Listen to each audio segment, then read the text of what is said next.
The Dragons entered the game with an 8-2 record under first-year head coach Maureen Shakru. Two players who were with the team prior to the winter break are no longer on the team. This leaves the Dragons with only 6 players. Basketball analyst Chuck Nagel is back for this D2 Region 20 showdown. Chuck, what have you seen from the Dragons? Gary, one thing we know about Howard, they're going to come out in a 2-3 zone defense and hope to play that zone defense for the full 40 minutes. I think the outcome of tonight's game will be determined by just how well Howard can play that 2-3 zone defense. They must tighten their zone, and they must move out quicker on the open shooter. They've given up far too many open shots. They must also rebound better, and they've got to hustle down the floor to try to stop Hagerstown's fast break opportunities. On offense, Howard's 3, 4, and 5 players, they need to work harder to get open shots, whether it's against a zone or man-to-man. And when those shots become available, they need to make them. And if not, the Dragons need to work hard, obviously, on the offensive boards to get those putback shots. Hagerstown is 14-2 coming into this contest, and the Hawks have won 3 straight in blowout fashion. Chuck, what are we going to see from Hagerstown? Hagerstown plays a 94-foot game, and by that I mean a very up-tempo style. They'll try to beat you down the floor and create easy scoring opportunities. They do this very well, either on the 3-on-2 or the 2-on-1 fast break. They also apply full court and half-court pressure on defense, looking to create turnovers, which obviously lead to easy baskets. They're not great shooters from the floor, but they are quick, and they hit the offensive glass for second and third shots. This game will go a long way in determining postseason seeding. So let's go to the Dragons Lair. First half, 4-point lead for Hagerstown. Jazz Sproul. Daisha Adams. She gets a cushion, makes him pay from long range. Hard to tell what type of defense Howard is in, maybe a zone. A lot of confusion chasing the ball. Confusion leads to an open 3-point shot. Hagerstown on a 6-2 run. Simone Walker. Adams wide open. Too strong. Heisig with a great floor-length pass to Thompson as they beat the defense down the floor. It all starts with that pass off the rebound.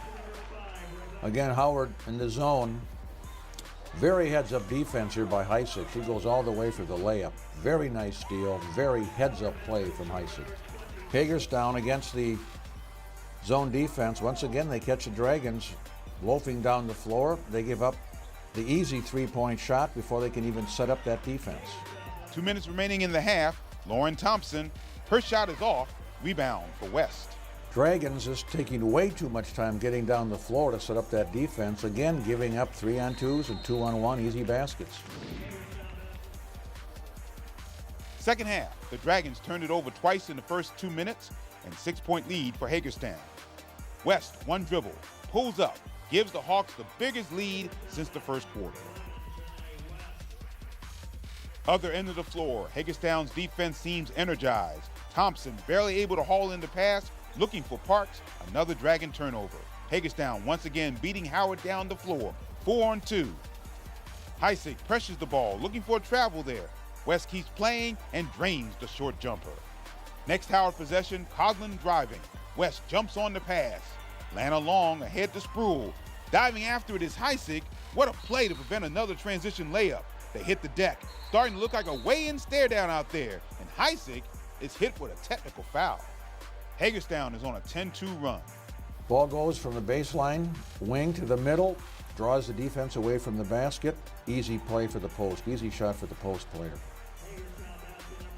This, you'll see, is one of the few times we've seen the proper way to attack that 2-3 zone. Middle, high post, low post, easy shot. Certainly a concept both coaches would like to see. 2:13 remaining in the third quarter. Hagerstown has a 15-point lead. Sproul's 3 is off target. Ebony Anderson with the rebound. Finds Thompson. She catches Coughlin in stride. Unable to finish, but Coughlin scraps for her own rebound. To Heisig. Hard foul by Simone Small. Heisig lands awkwardly on her bad leg and has to go to the bench. That's a big blow to Howard's chances. Howard is on a 5-0 run. Dragons just made a stop on defense. Great hustle on the missed free throw by Thompson. Notice here she has the presence to step back on the court, get the return pass, and hit the jump shot. Other end of the floor, Sproul kicks it out to Adams, responds with a quick 3. Hagerstown doing here what they do best. Find the open shooter, hit the three. 5 minutes remaining in the game. Heisig is back on the floor for Howard. Heisig very active on that zone defense. Wow, what a great pass down the floor. Creates 2-on-1 fast break basket. Nice job on defense. She's been tough all night long. Hagerstown's lead is down to 7. Thompson goes to Coughlin, to Anderson in the middle. Knocks it down. 13-point night for Ebony Anderson. Ensuing Hawks possession, Hagerstown moves to the west, burns down the baseline. Another immediate response from Hagerstown.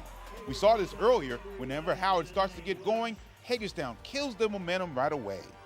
Hawks came up with a stop on defense, 2:15 remaining in the game. Tough screen by Lana Long. Spruill goes back to West, and she can't miss at the moment. West makes it a 9-point game. Other end of the floor, Thompson inbounds to Parks, working against West. Parks attacks the rim, cuts it to a 7-point deficit with 1:55 to go. Next possession, West looks baseline again, cut off by Heisig.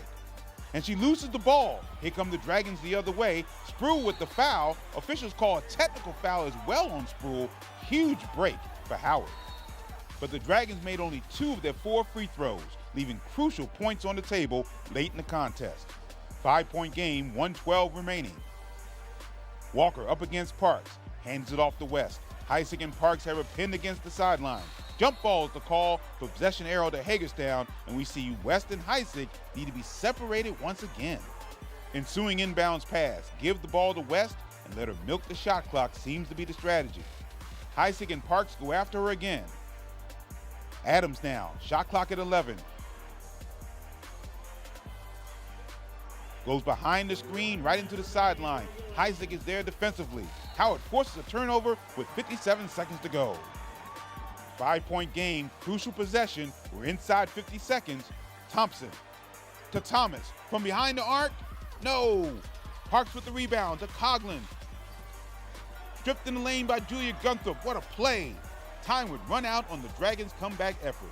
75-66 Hagerstown is your final. Let's send it down to Ahmed Hosseini. Sam, you had a pretty bad fall in the second half there. How did you feel? It hurt, obviously. It was a little scary. I knew going into the game that I already kind of tweaked it a little bit. So mentally, it was behind, I was thinking about it behind every play, but I couldn't let that affect my game. And second half, it did, I think. I mean, I was definitely playing more reserved, and took me mentally out of the game. Speaking of mentally, Liz, my question to you is, how did you endure the shortage of bench players? We know that we don't have a lot of players, but with that, we don't lack heart, and we're always fighting for one another. But we do know that when we can take some time off the clock and get a little bit of a rest, so we know we got to play smart, but we're playing for each other, so we don't lack any heart. Now, what was your strategy heading into the second half, especially after the level of consistencies that you showed in the second quarter, Sam? Definitely wanted to eliminate their second chances. They were beating us on the boards completely, pretty much throughout the game, and that's probably where we lost. They also were shooting. We wanted to get out of their 2 shooters that we just couldn't seem to stop.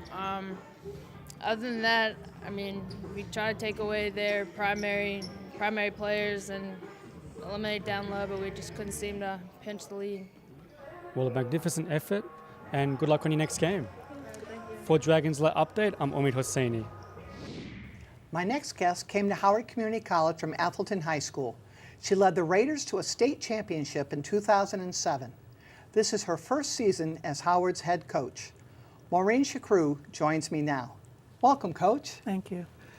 How are your players' development so far, from the beginning of the season to where you see them now? I think they have all improved, and I think they have all worked hard to become a team, in the sense that I think that they expect things from each other, and they know that they can do what we have to do to stay close and to possibly win.